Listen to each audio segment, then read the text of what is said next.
Hello everyone, and thank you for visiting our channel. Today, we'll be delving into the lives of talented actors who left us too soon, often without us even realizing it.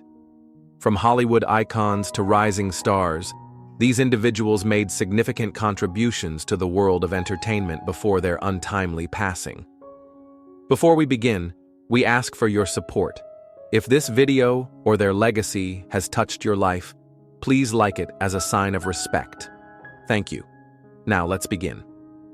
Here, a large neon advertisement for the Wamapo Casino. We have a new slogan that I'm quite proud of. Jonathan Joss was a gifted Native American actor born in 1965, remembered for his unforgettable portrayal of Chief Ken Hotate on the beloved NBC sitcom Parks and Recreation. From 2011 to 2015, his character brought warmth, wit, and cultural resonance to the show, earning a special place in the hearts of fans. He also lent his distinctive voice to John Redcorn in King of the Hill, becoming a quiet icon of Native representation on television. Tragically, Joss passed away on June 1, 2025, following an incident at his home in San Antonio, Texas, at the age of 59.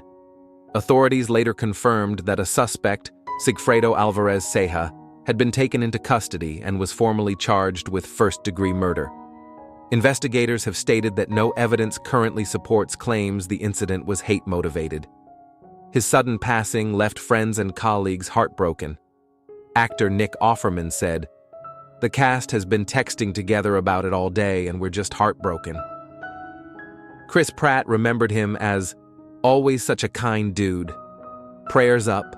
Hug your loved ones." Just days before, Joss spoke with raw honesty at a public event. "I see a mic, I use it. I see a wrong, I make it right."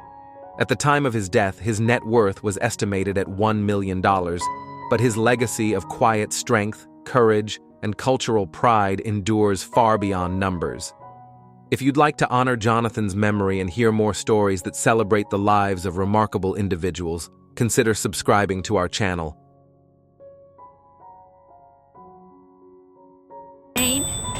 Is heavy, and I know it because mine is. Pamela Bach was a well-known American actress, born on October 16, 1963, in Tulsa, Oklahoma. She gained recognition in the 1990s through her roles in Baywatch, where she portrayed Kay Morgan and The Young and the Restless. Her presence on screen was marked by poise, strength, and a quiet grace that resonated with audiences worldwide. She was also known for her high-profile marriage to actor David Hasselhoff, with whom she shared two daughters, Haley and Taylor. Tragically, Pamela passed away on March 5, 2025, at the age of 62, following a deeply private struggle. According to the medical examiner's report released in June, she had prescription benzodiazepines in her system, and no signs of foul play were found. Her daughter, after calling and receiving no response, arrived at Pamela's home and discovered her unresponsive. Authorities later confirmed her passing at the scene. In her final moments, Pamela told her daughter, "I love you very much." A powerful reminder of a mother's enduring love.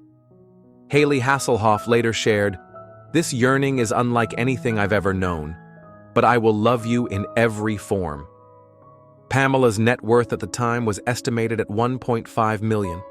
Her legacy lives on through her daughters, her work, and the strength she showed even in silence. Angels, and understanding that because I am connected. Breaking news. From potato sack dresses to billion-dollar empathy, the story of Oprah Winfrey will leave you speechless. Oprah Winfrey's life is more than just a tale of success. It is a profound reminder that our beginnings do not define our destinies. She was not born into fame or fortune, but into hardship so deep that, as a child, she wore dresses sewn from potato sacks and bathed in a tin tub on the back porch. And yet, she became a global icon, a billionaire media mogul, and most importantly, a symbol of hope for millions. Before we begin this unforgettable story, Take a moment and reflect. Has Oprah ever moved you with her honesty, her strength, or her vision? Share your memories in the comments below. We would love to hear your story too. Born on January 29, 1954, in the small rural town of Kosciuszko, Mississippi, Oprah's earliest years were marked by poverty and instability. Raised by her grandmother in a house without running water, she was taught to read before the age of 3 and recited Bible verses at the local church. But her childhood soon took a dark turn. At just 9 years old, she began to suffer repeated abuse by relatives and trusted adults. The trauma of those years left her emotionally scarred, and by the time she was 14, she had run away from home and given birth to a baby boy who tragically died just weeks later. These devastating moments could have shattered her spirit permanently. But something deep inside Oprah refused to give up. When she was sent to live with her father in Nashville, her life found its first semblance of structure. Her father demanded academic excellence and gave her the safety she never had. Oprah thrived in school, winning public speaking competitions and finding strength in her voice. At 17, she landed her first job in media, reading the news part-time for a local radio station. By 19, she became the first black female news anchor at Nashville's WLAC-TV. But even then, she sensed she was meant for something more personal, more transformative. Her breakthrough came in Baltimore, where she was hired to co-host a local talk show called People Are Talking. It wasn't a prestigious role, but it was the perfect fit. Her natural warmth, her emotional depth, and her empathy for others made her shine in front of the camera. She wasn't just asking questions, she was connecting, deeply and authentically. That connection caught the attention of producers in Chicago, and in 1984, she took over a struggling morning show. Within months, it became the city's top-rated program. 2 years later, the Oprah Winfrey Show launched nationally. What followed was not just one of the most successful talk shows in American television history, but a cultural shift in how we talked about trauma, healing, and truth. Over 25 seasons, Oprah interviewed presidents, movie stars, survivors, and everyday heroes. Her ability to listen with compassion and lead with vulnerability changed the genre. She cried on camera, laughed with abandon, and asked the questions others feared to ask. But behind the scenes, she was also building a media empire. She founded Harpo Productions, becoming one of the first women in television to own her own content. She launched O, the Oprah magazine, created a book club that turned authors into bestsellers overnight, and invested wisely in brands she believed in. One of her most lucrative moves was purchasing a stake in Weight Watchers. After joining as a spokesperson in 2015, she made headlines by earning $75 million in a single day thanks to a stock surge. Her total estimated net worth as of 2025 stands at an astonishing $4 billion, all self-made. That figure places her not only among the richest women in entertainment, but as a standout in the broader financial world, where generational wealth is often the rule. Oprah built her empire from scratch, powered by empathy, intelligence, and grit. But the road wasn't without stumbles. In 2011, Oprah launched the Oprah Winfrey Network, OWN, with great anticipation. Yet the early years were rocky. Ratings were low, criticism was harsh, and even Oprah herself admitted she came close to a breakdown. It was a rare moment of public vulnerability from a woman who seemed invincible. But true to form, she didn't retreat. She restructured, realigned the network's mission with her values, and gradually turned OWN into a respected platform for storytelling, especially for underrepresented voices. Throughout her career, Oprah's most powerful impact may not be found on screen or in her bank account, but in her humanitarian work. She has given hundreds of millions to causes focused on education, women's rights, and community healing. In 2007, she opened the Oprah Winfrey Leadership Academy for Girls in South Africa, a school that continues to shape the lives of young women who call her a mother figure. She was a major donor to the Smithsonian's National Museum of African American History and Culture, and in response to disasters like the 2023 Maui wildfires, she co-founded a fund that provided direct relief to victims. In her personal life, Oprah has chosen authenticity over convention. Though she never married or had children, her decades-long partnership with Stedman Graham is one of quiet strength and mutual respect. Her friendship with Gayle King is the stuff of legend, a bond rooted in honesty, laughter, and loyalty. Oprah has always said that family is not just about blood, but about intention, connection, and shared purpose. And she has lived that truth with grace. In recent years, Oprah has continued to influence culture in powerful ways. Her 2021 interview with Prince Harry and Meghan Markle became a global event, with over 17 million viewers and unforgettable questions that sparked worldwide conversations. Her sit-down with Adele was equally memorable, blending music and meaning in a way only Oprah can. Even in her 60s and now 70s, she remains a touchstone, wise, curious, and unafraid to evolve. Through health scares, professional challenges, and the constant scrutiny of fame, Oprah has held on to her core values: dignity, generosity, truth. Her legacy is not just what she has built, but how she has chosen to lead. She has shown us that power does not have to be loud, that success does not require the sacrifice of soul, and that healing, real, lasting healing, is possible when we tell our stories with courage. So now, we turn to you. Has Oprah ever helped you see yourself differently? Have her words, her shows, or her strength carried you through a hard time? We would be honored to read your story in the comments.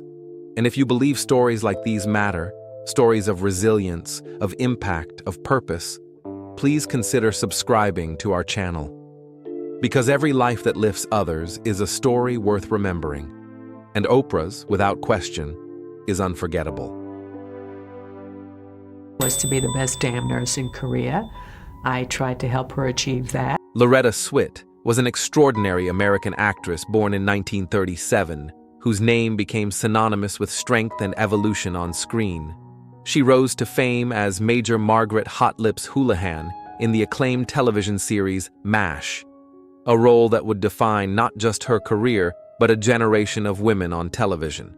Across 11 seasons, she earned 10 Emmy nominations and won twice, not merely for portraying the role, but for transforming it. More than acting her part, she created it, co-star Alan Alda once said, crediting her with turning a caricature into a fully human figure with heart, humor, and integrity.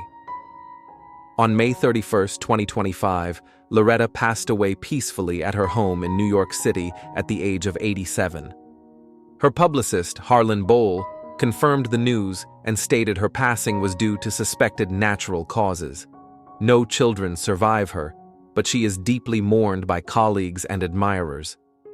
Off-screen, Loretta lived with purpose, once declaring she didn't need a family to feel complete. She focused instead on her passions, her friendships, and her legacy. At the time of her passing, her net worth was estimated at $4 million. Loretta Swit's life was a testament to independence, resilience, and the transformative power of art, a legacy that endures long after the final curtain call.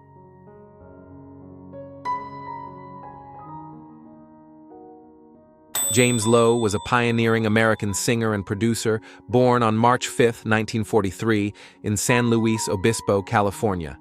He rose to prominence as the frontman of the Electric Prunes, a psychedelic rock band best known for their 1966 hit, "I Had Too Much to Dream, Last Night."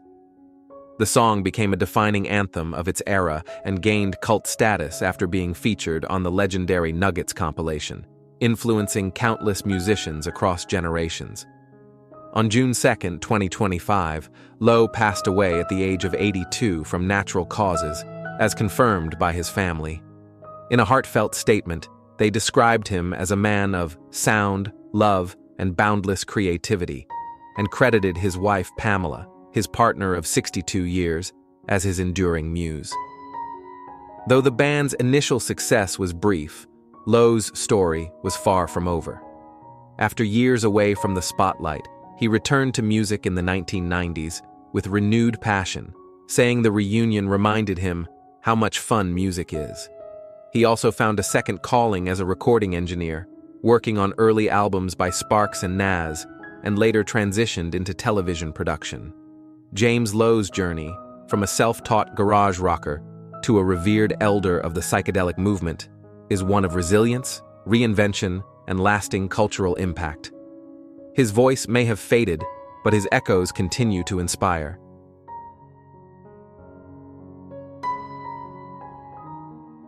No, gracias. I mean, see? That's what I thought you said. Renée Victor was a gifted American actress born on July 25, 1938, in San Antonio, Texas. Her journey into the spotlight began as a singer and dancer in Los Angeles, where she performed for a decade alongside her husband as the vibrant duo Ray and Renee. But it was her transition to acting that defined a remarkable second act, earning her admiration across film and television. Victor gained wide recognition as the voice of Abuelita in Disney Pixar's Coco, a role that resonated deeply with audiences and helped the film earn over $800 million and 2 Academy Awards. On television, she was beloved as Lupita in Showtime's Weeds, showcasing her unique blend of comedic timing and emotional depth. After a courageous battle with lymphoma, Renée passed away peacefully at her home in Sherman Oaks, California, on May 31, 2025, surrounded by family. Her agent confirmed the news, while her daughters remembered her as someone loved by so many, and whose memory will be cherished around the world. Renée Victor's career spanned more than 4 decades, with appearances in ER, Snowpiercer, Dead to Me, and Mayans MC. At the time of her passing, her estimated net worth was $2 million. Her legacy is one of perseverance, vibrant artistry, and cultural pride, a life fully lived and lovingly remembered. The line's being recorded, and as we're in the studio, the booth starts to fill up with more and more people. Alf Clausen was an acclaimed American composer born in Minneapolis in 1941 and raised in Jamestown, North Dakota. He began his musical journey with correspondence courses before attending Berklee College of Music, where he became the school's first French horn player. His career led him from freelancing in Los Angeles to scoring major television shows, including Moonlighting and ALF, but it was The Simpsons that cemented his legacy. From 1990 to 2017, Clausen composed for over 560 episodes of The Simpsons, crafting sweeping orchestral scores that brought humor, heart, and emotional resonance to the animated series. His work earned him 21 Emmy nominations for the show alone, with 2 wins for standout musical numbers. Creator Matt Groening once called him one of the unacknowledged treasures of the show. On May 29, 2025, Clausen passed away at the age of 84 after a long battle with progressive supranuclear palsy. His daughter, Karen Clausen, confirmed his peaceful passing at home in Los Angeles. Despite health setbacks and a controversial departure from the show he helped define, Clausen remained devoted to the power of music and storytelling. His compositions continue to echo across generations, reminding us that even in animation, music can speak louder than words. Alf Clausen's career was not just prolific, it was profoundly human. Real life could probably be really annoying. I know people like this, and now I have such... Valerie Mahaffey was an Emmy-winning American actress born in 1953 and raised across Indonesia, Nigeria, Texas, and England. Her life, shaped by rich cultural experience, became a quiet but powerful force in the performing arts. She began her career on Broadway before transitioning to television, where her talent flourished in both comedy and drama. In 1992, Mahaffey won a Primetime Emmy for her role as Eve in the acclaimed series Northern Exposure, a performance marked by nuance, wit, and warmth. She later captivated audiences with roles in Desperate Housewives, Young Sheldon, and Dead to Me, always bringing intelligence and emotional depth to the screen. Her career also spanned film, including Seabiscuit, Sully, and the critically praised French Exit, which earned her an Independent Spirit Award nomination. Valerie passed away on May 30th, 2025, at the age of 71, following a battle with cancer. Her publicist, Gillian Roscoe, confirmed her passing, and she is survived by her husband, actor Joseph Kell, and their daughter, Alice. Her family described her as the heart of their world and one of America's most beloved actresses. At the time of her passing, her net worth was estimated at $1 million. Valerie Mahaffey's enduring legacy lies not in fame, but in a body of work defined by quiet brilliance, resilience, and grace.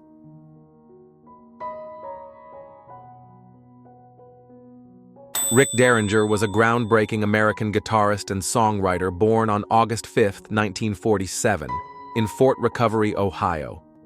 From the moment he strummed his first guitar at age 9, music became his destiny. He burst onto the scene as a teenager with the McCoys, topping charts with the iconic Hang On Sloopy. Later, his blistering solo anthem Rock and Roll Hoochie Coo cemented his place in rock history.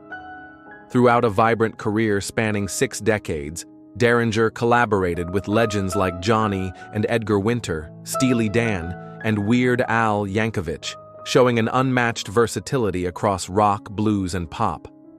Sadly, Derringer passed away on May 26, 2025, at the age of 77. His death followed complications from heart surgery after years of quietly battling diabetes. Despite health and financial setbacks, he remained active in music, releasing Christian rock albums and performing live until his final years. His daughter and wife were by his side, and although he left behind a modest estate reportedly valued at $500,000, his true wealth lay in the timeless riffs and unforgettable melodies he gave the world. Rick Derringer's journey was one of reinvention and resilience, a reminder that true legends don't fade, they echo.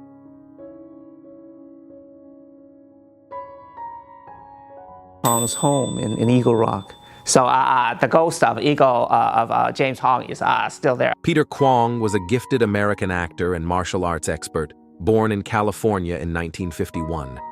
Across a vibrant career that spanned nearly 5 decades, he brought dynamic energy and cultural authenticity to each of his roles, becoming widely recognized for his performance as Rain in Big Trouble in Little China alongside Kurt Russell and Kim Cattrall. Kwong passed away peacefully in his sleep on May 29, 2025, at the age of 73, leaving behind a legacy deeply etched in both entertainment and advocacy. His journey began with guest roles on iconic series like Wonder Woman and Miami Vice, later expanding into a versatile filmography with nearly 90 TV and movie credits, including The Golden Child with Eddie Murphy and Never Too Young to Die with John Stamos.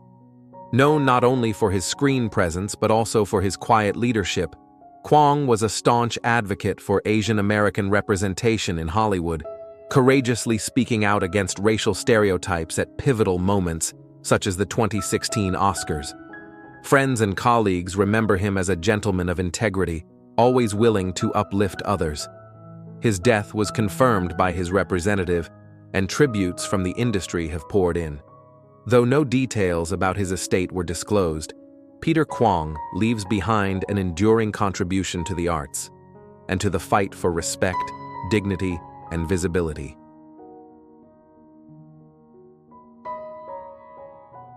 Peter David was a prolific American comic book writer and novelist, born on September 23, 1956, in Fort Meade, Maryland. He gained legendary status through his groundbreaking 12-year run on The Incredible Hulk, where he brought emotional and psychological complexity to the iconic character. His work helped redefine superhero storytelling and introduced enduring characters like the Pantheon and the Riot Squad. David also created Spider-Man 2099 and contributed to countless other titles including Aquaman, Supergirl, and X-Factor, as well as a cherished body of Star Trek novels. Sadly, Peter David passed away on May 25, 2025, at the age of 68, after a prolonged battle with multiple health complications, including kidney disease and strokes. Despite being denied Medicaid, he continued to persevere in his creative work, supported by fans through a GoFundMe campaign in his final months.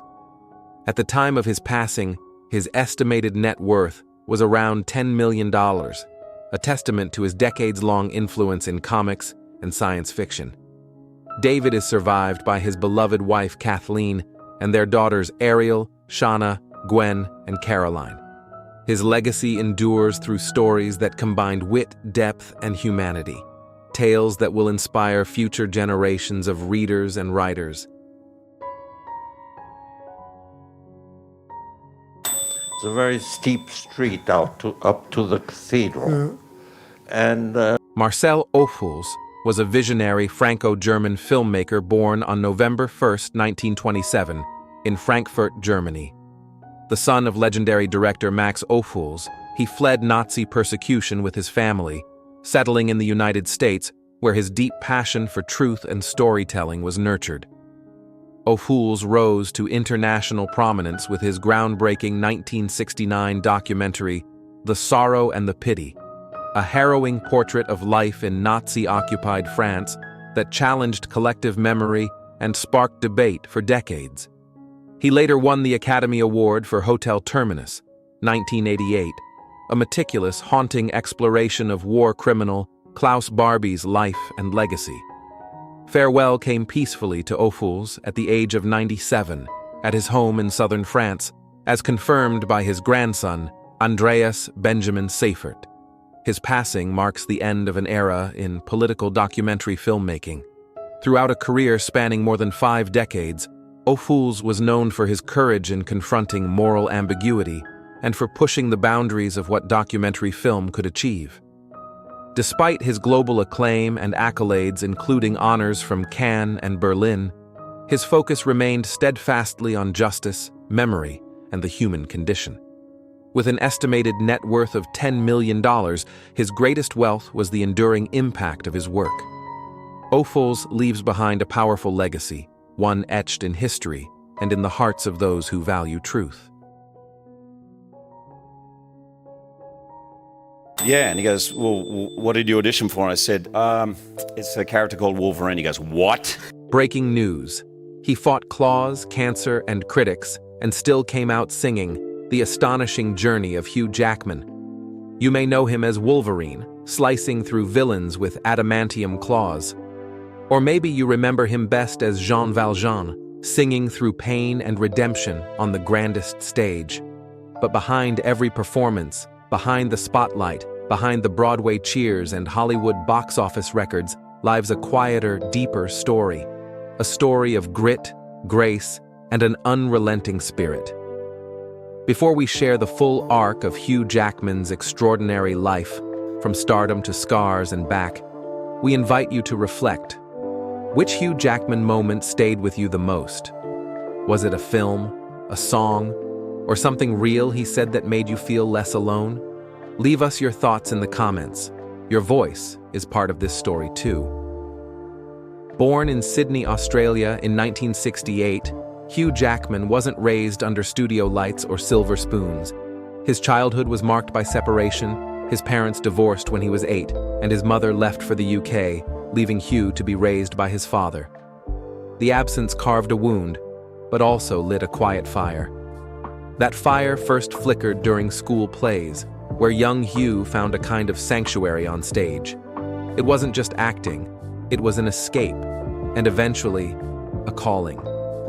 He studied communications in college, but stumbled into a drama course that altered the course of his life. What began as a class credit became a life path.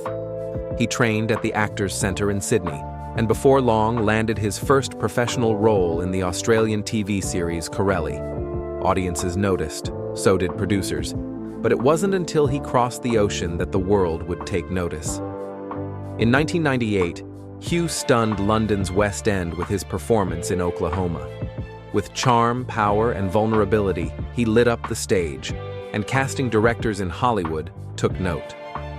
By 2000, he was offered a role that would define a generation, Wolverine in X-Men. It was a gamble. He was unknown in America. The role was originally meant for Russell Crowe, who passed it on to Hugh with a recommendation. And what a decision that turned out to be. Wolverine wasn't just a comic book role, it became a cultural icon. Over the next 17 years, Jackman portrayed the character across 9 films, earning global recognition and over $100 million in total earnings from the franchise. His transformation into a brooding, morally conflicted anti-hero redefined what superhero performances could be, grounded in pain, depth, and soul. But Hugh was never one to stay in one box.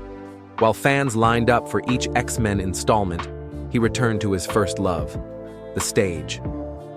In 2012, he starred in Les Miserables as Jean Valjean, a role so emotionally raw and physically taxing that it earned him an Oscar nomination for Best Actor. Just a few years later, he sang and danced his way into hearts again as P.T. Barnum in The Greatest Showman, a film that began as an underdog and exploded into a phenomenon, earning $435 million worldwide. Hugh reportedly earned around $10 million up front, with additional bonuses from its box office success.